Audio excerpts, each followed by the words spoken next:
இன்று நாம் என்ன திருவிழாவை சிறப்பிக்கின்றோம்? என்ன திருவிழா? திருச்சிலுவையின் மகிமை. எத்தனை பேர் வீட்டில் சிலுவை இருக்குது? 1 2 3 4.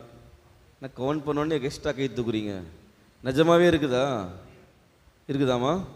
நிஜமாக இருக்குதா? சந்தோஷம். நாங்கள் செமினரில் ஜாயின் பண்ணும் பொழுது பூந்தமல்லி தெரியுங்களா? பூந்தமல்லி குருமடம் இருக்குல்ல, அங்கே நான் எல்லாம் முடிச்சுட்டு பேசிக் கோர்ஸ்லாம் முடிச்சுட்டு ஃபிலாசபிக்கு இங்கே வரும் பொழுது எங்களை ரூமில் சேர்த்து விடணும். எங்கள் அப்பா வந்தார், என்ன தான் எங்களுடைய லக்கேஜ்லாம் தூக்கிட்டு ரூமில் விட்டாங்க. ரூம் நம்பர்னால் பார்த்துட்டு 18வது நம்பர் ரூம் ஓகே சொல்லிட்டு விடுறதுக்கு போனாங்க. உள்ளே போன உடனே திறந்த உடனே ஒரு கிராஸ் இருந்துச்சு. எங்கள் அப்பா என்ன பண்ணார், அடடா கிராஸ் இருக்குது சொல்லிட்டு எடுத்துகிட்டு என்ன பண்ணிட்டாரு, கிராஸ்னால் ரூமில் இருக்கக்கூடாது, கிராஸ்னா ரூமில் இருக்கக்கூடாதுன்னு சொல்லிட்டு கிராஸை எடுத்துட்டாரு. எடுத்து எங்கள் அப்பா வெளியே வச்சுட்டாங்க. ஒரு 2 நாள் கழிச்சுட்டு செக் பண்ணுவாங்க, ரூமில் எதுனா இருக்குதா இல்லையா, கட்டில் இருக்குதா, அப்புறம் கபோர்ட் இருக்குதா, சேர் இருக்குதா, பாத்ரூமில் பக்கெட் இருக்குதா, மக் இருக்குதான்னு சொல்லிட்டு செக் பண்ணிட்டே வருவாங்க. டியூப்லைட் எரியுதா, ஃபேன் ஓடுதா, அப்படியே பார்த்துட்டே இருக்கும் பொழுது கிராஸ் இருக்குதா இல்லையான்றது ஒரு பாக்ஸ் ஒரு லிஸ்ட்டில் இருக்கும். கிராஸ் இல்லைன்னா இல்லைன்னு போட்டுருவாங்க, திருப்பி மாட்டி விட்டுருவாங்க. அதே மாதிரி செக் பண்ணிட்டு போனாங்க, கிராஸ் இல்லை. 2வது நாள் எடுத்துன்னு கிராஸை மாட்டிட்டு போயிட்டாங்க. நிறைய பேர் கிராஸ் சிலுவையை வீட்டில் வைத்து கொள்வதற்கு தயங்குகின்றோம். ஆமாவே இல்லையா? அந்த காலத்தில் இருக்கிற நம்மளுடைய தாத்தா பாட்டிங்க யாருமே என்ன பண்ண மாட்டாங்க, வீட்டில் சிலுவை வைத்திருக்க மாட்டார்கள். ஏன் வைத்திருக்க மாட்டார்கள்? நமக்கு சிலுவையாக மாறிடக்கூடாது. ஆமாவே இல்லையா? அதுதான் ஒரு உண்மையான ஒரு கருத்து. நமக்கு சிலுவையாக மாறிவிடக்கூடாது. நம்ம குடும்பத்தில் வேதனைகள், சோதனைகள், கஷ்டங்கள் வந்துவிடக்கூடாது என்பதுதான் அதனுடைய அர்த்தமாக இருந்தது. இந்த திருச்சிலுவையின் மகிமை, அதனுடைய வரலாறு என்ன தெரியுமா? இப்போ கிறிஸ்துமஸ் ஏன் கொண்டாடுறோம்? கிறிஸ்துமஸ் ஜீசஸ் பிறந்தாரு, அதனால் கிறிஸ்மஸ் கொண்டாடுறோம். ஈஸ்டர் ஏன் கொண்டாடுறோம்? ஏசு இறந்தார், அப்புறம் உயிர் தெழுந்தார், அதனால் நம்ம ஈஸ்டரை கொண்டாடுறோம். அப்போ திருச்சிலுவை, சிலுவையை எதுக்கு நாம் கொண்டாடுகிறோம் அப்படி பார்க்கும் பொழுது அதற்கு ஒரு வரலாறு இருக்குது. நேற்று எனக்கு பாதி தான் தெரியும், மீதி பாதியை என்னுடைய நண்பர் ஒருத்தர் சொல்லி கொடுத்தாரு. என்னடா என்று பார்க்கும் பொழுது அந்த காலத்தில் ரோமையர்களும் தொடக்க கால கிறிஸ்தவர்களும் இயேசு அறையப்பட்ட சிலுவையை தேடி செல்கிறார்கள். ரொம்ப காலமாக தேடிக்கிட்டே இருக்கிறாங்க. தேடிட்டே இருக்கும் பொழுது கிபி 2ஆம் நூற்றாண்டில் தான் 326ஆம் ஆண்டு அந்த சிலுவையை யார் கண்டுபிடிக்கிறார் என்று பார்க்கும் பொழுது கான்ஸ்டன்டைன் என்ற பேரரசருடைய தாய், அவங்களுடைய பேர் என்னது? புனித ஹெலன். பரவாயில்ல, யார் அது சொன்னது? எங்கேயோ போயிட்டீங்கம்மா, இதோட கை தருங்கப்பா. எனக்கே நேற்று தான் தெரியும், சரி கண்டுபிடிச்சிடலாம் சொல்லிட்டு நேற்று தான் கண்டுபிடிச்சேன். அம்மாவுக்கு பல ஆண்டுகளுக்கு முன்னாடி தெரிஞ்சிருக்குது. எனவே புனித ஹெலன் என்றவங்க தான் அந்த சிலுவையை கண்டுபிடிக்கிறார்கள். அதுக்கப்புறமேட்டு என்ன பண்ணுறாங்க, அந்த சிலுவையை ஊர் ஊராக நாடு நாடாக பவனியாகவே எடுத்து கொண்டு செல்கிறார்கள். அதிலிருந்து தான் இந்த திருச்சிலுவையினுடைய மகிமை என்ற விழாவானது கொண்டாடப்படுகின்றது. எனவே அசிங்கமானது, அவமானமானது, கேவலமானது என்ற கருதப்பட்ட சிலுவை தான் கிறிஸ்துவத்தின் என்னவா மாறுகிறது? மீட்பாக மாறுகிறது. தலை சிறந்த ஓர் அடையாளமாக இந்த சிலுவையானது மாறப்படுகின்றது. எடுத்து வாசிங்க, யோவான் 3:14. என்ன போட்டிருக்கு? யோவான் 3:14.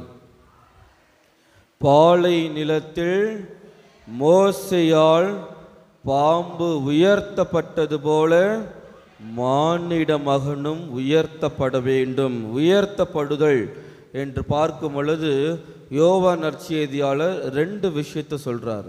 ஒன்று என்ன சொல்கிறாருன்னு பார்க்கும் பொழுது இயேசு சிலுவையில் உயர்த்தப்படுவது. 2வது என்ன? அப்புறம் என்னது? இயேசு 3ஆம் நாள் உயிர் தெழுந்ததுக்கு அப்புறமேட்டு எத்தனை நாள் கழித்து விண்ணகத்துக்கு போகிறாரு? 40ஆம் நாள் அவர் விண்ணகத்துக்கு உயர்த்தப்படுவது. இந்த 2 உயர்த்தப்படுவதை புனித யோவான் நற்செய்தியாளர் நமக்கு அழுத்தம் திருத்தமாக கூறுகின்றார். அப்படியென்றால் சிலுவையின் வழியாக இயேசு உயர்த்தப்படுகின்றார். பலருக்கு உயிர் தரக்கூடிய, பலருக்கு மீட்பு தரக்கூடிய உயர்த்தப்படுதலாக இந்த உயர்த்தப்படுதல் இருக்கின்றது. எனவே சிலுவையின் வழியாக தான் நாம் மீட்பு பெறுகின்றோம். நம்புறீங்களா? ஆமாவா இல்லையா? சிலுவைகள் இல்லை என்றால் சிம்மாசனம் கிடையவே கிடையாது. ஆமாவா இல்லையா? இயேசு சிலுவையில் அறையப்பட்டதனால்தான் அவர் தன்னுடைய வலப்பக்கத்தில் சிம்மாசனத்தில் அரசராக வீற்றிருக்கின்றார். எனவே சிலுவைகள் இல்லை என்றால் சிம்மாசனம் கிடையவே கிடையாது. எனவே இயேசு சிலுவையில் அறையப்பட்டதனால்தான் நாம் இப்பொழுது கிறிஸ்தவர்களாக வாழ்ந்து கொண்டிருக்கின்றோம். எனவே சிலுவையின் வழியாக தான் நாம் கிறிஸ்தவர்களாக வாழ்ந்து கொண்டிருக்கின்றோம். எனவே இந்த சிலுவையினால் எனக்கு எவ்வாறெல்லாம் மீட்பு கிடைக்கின்றது? நம்புறீங்கள? சிலுவையின் வழியாக தான் மீட்பு என்பதை நம்புபவர்களுக்கு கடவுள் எவ்வாறு மீட்பளிக்கிறார் என்பதை விவிலியம் நமக்கு சுட்டி காட்டுகின்றது. முதலாவது பார்க்கும் பொழுது 1 கொரிந்தியர் எடுங்கம்மா. 1 கொரிந்தியர் 1:18. சிலுவையை பற்றிய செய்தி அழிந்து போகிறவர்களுக்கு மட்டுமல்ல, வாசிக்கும் பொழுது நிறுத்தி நிதானமாக வாசிக்கணும். புரிதுங்களா?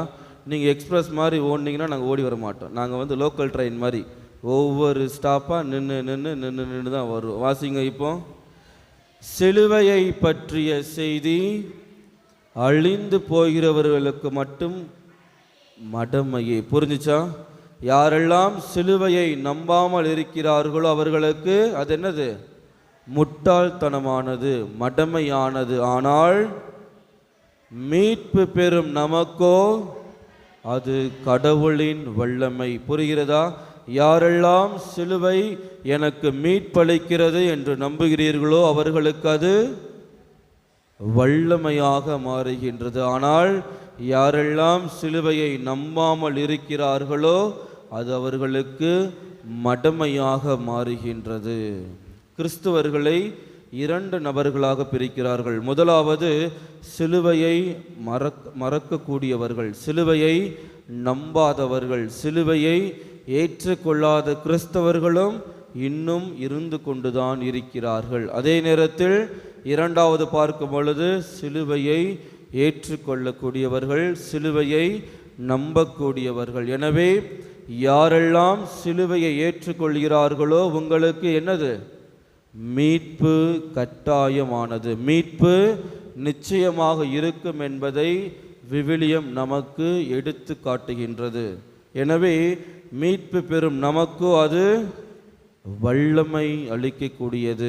யாரெல்லாம் சிலுவையில் முன்னாடி மண்டியிட்டு மன்றாடுகிறார்களோ அவர்களுக்கு அது ஒரு புத்துணர்ச்சியை தருகிறது, வல்லமையை தருகின்றது. எனவே யாரெல்லாம் சிலுவையை மனதார ஏற்றுக்கொள்கிறார்களோ உங்களுக்கு வல்லமை கிடைக்கக்கூடியது. இரண்டாவது, சரிங்களா, இதிலிருந்து தான் நாம் முழுசாக பார்க்க போகின்றோம். சிலுவையை நான் ஏற்றுக்கொள்வதன் வழியாக நான் பெறக்கூடிய மீட்பு எப்படிப்பட்ட மீட்பாக இருக்கின்றது. 1 யோவான் 2:2.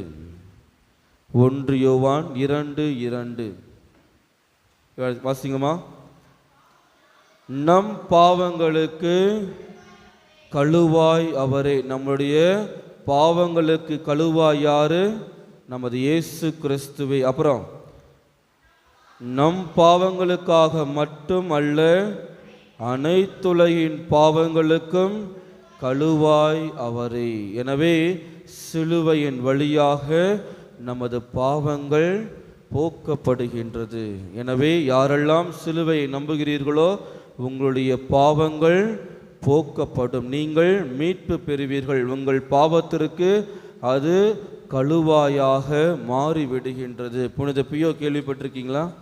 புனித பியோ என்ன பண்ணுவார்? கோவிலுக்கு போயிட்டு ஒன்றுமே பண்ண மாட்டார். சிலுவைக்கு நேராக முட்டி போட்டு அமைதியாக சிலுவையை மட்டுமே என்ன பண்ணுவார்?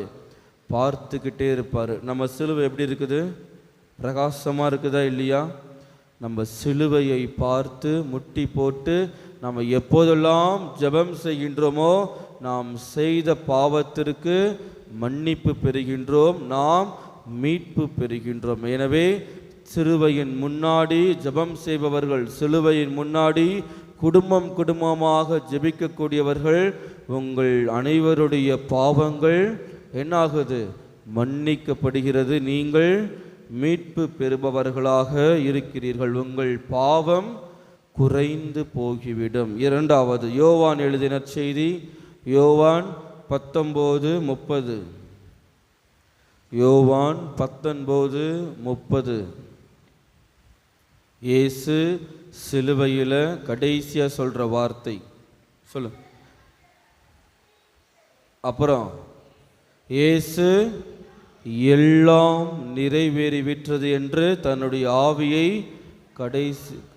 ஒப்படைக்கின்றார். எனவே யாரெல்லாம் எதுவுமே குடும்பத்தில் இருக்கக்கூடிய பிரச்சனைகள் நிறைவேற மாட்டுக்குது, கடன் தொல்லைகள் அதிகமாக தான் இருக்கிறது, கடன் தொல்லை நிறைவேறவே மாட்டுக்கிறது என்று யாரெல்லாம் அழுது புலம்புகிறீர்களோ, யாரெல்லாம் வேதனை கஷ்டங்கள் சோதனையில் மாட்டிட்டு இருக்கீங்களோ, யாரெல்லாம் கஷ்டப்படுறீங்களோ, நீங்கள் சிலுவையின் முன்னாடி மண்டியிட்டு மன்றாடும் பொழுது என்ன நடக்கும்?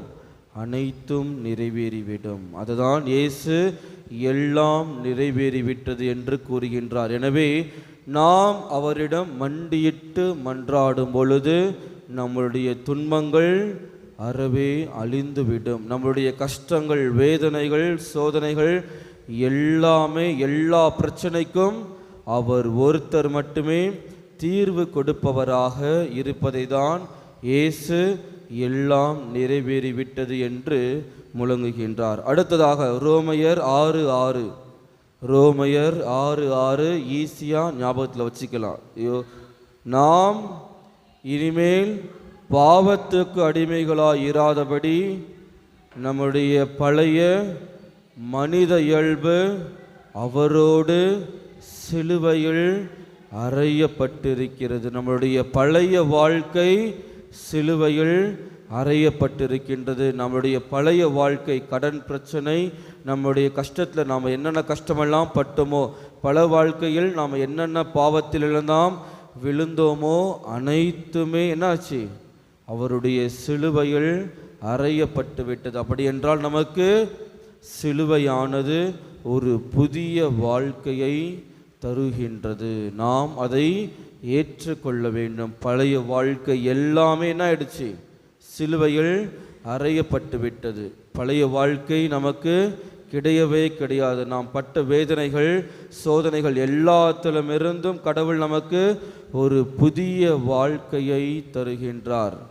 ஒரு கணவன் மனைவி பேசிக்கொண்டார்களாம். மனைவி கேட்கிறார்கள் கணவன் கிட்ட, எங்க நம்ம சொர்க்கத்துக்கு போனதுக்கு அப்புறமேட்டு இதே மாதிரி கணவன் மனைவியாக இருக்கலாம் சொல்லிட்டு கணவர் சொன்னார், அடியே பைபிளில் வாசிச்சிருக்கிறல்ல, நாம் சொர்க்கத்துக்கு போயிட்டா எந்த ஒரு உறவும் இருக்காது, யாரும் அண்ணன் தங்கச்சியும் கிடையாது, கணவன் மனைவின்றது கிடையவே கிடையாதுன்னு சொல்லிட்டு உடனே மனைவி கேட்டாங்களாம், ஏங்க அப்படி பண்ணிட்டாங்க? அதனால தாண்டி அது சொர்க்கம், தொல்லைனா இல்லாமல் நிம்மதியாக இருக்கலான்னு சொல்லிட்டு அதனால தான் அதற்கு சொர்க்கம் என்று பெயர் வைத்தார்களாம். எனவே நம்மளுடைய பழைய வாழ்க்கையெல்லாம் எங்கே போயிடும்? சிலுவையில் அறையப்பட்டு விடும். நமக்கு ஒரு புதிய வாழ்க்கையை கடவுள் தருவார். அடுத்ததாக லூக்கா எழுதின செய்தி, லூக்கா 9:23-24. பின்பு அவர் அனைவரையும் நோக்கி, என்னை பின்பற்ற விரும்புகிறவர்கள் தன்னலம் துறந்து தம் சிலுவையை நாள்தோறும் தூக்கி கொண்டு என்னை பின்பற்ற வேண்டும். எனவே சிலுவையை பின்பற்றக்கூடியவர்களுக்கு சுயநலம் இருக்காது. தன்னலம் துறந்து எவன் ஒருவன் சுயநலத்தோடு நான் தான் என்ற கர்வத்தோடு தலைகணத்தோடு சுற்றி திரிகிறானோ அவனுக்கு அந்த தன்னலமானது இருக்கவே இருக்காது. சிலுவையை பின்பற்றக்கூடியவர்களுக்கு சுயநலமின்றி பிறர் நலத்தோடு வாழ்வார்கள். அனைவரும் சமம் என்ற ஒரு சமத்துவமான வாழ்க்கையை வாழ்ந்து கொண்டிருப்பார்கள். ஜாதி வெறி, நான் இந்த இனத்தை சேர்ந்தவன், எனக்கென்று ஒரு ஸ்டேட்டஸ் இருக்குது என்ற ஒரு சுயநலம் இல்லாமல் தன்னலம் இல்லாமல் பொது நலத்தோடு பிறர் நலம் காத்து வாழக்கூடியவர்களாக இருப்பார்கள். எதற்கு காரணம்? சிலுவையை பின்பற்றக்கூடியவர்கள். இறுதியாக கலாத்தியர் இறுதியாக கலாத்தியர் 6:14 கலாத்தியர் 6:14 கலாத்தியர் 6:14 வாசிங்க சத்தமா.